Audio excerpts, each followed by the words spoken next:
أخي الكريم، هل جلست يوما بمفردك وقلت في نفسك سبحان الله، هذه الملايير من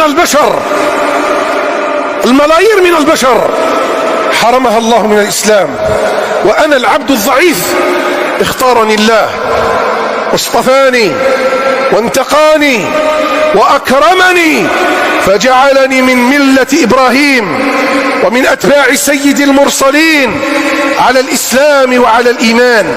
والله إنها لنعمة عظيمة، نعمة لا تعادلها نعمة الإسلام والإيمان. دينكم قد اكتمل ببعثة نبيكم، وقد أنزل عليكم ربكم الكتاب المبين في هذه الليلة، أو في ليلة من ليالي العشر، وهي ليلة القدر المباركة المعظمة.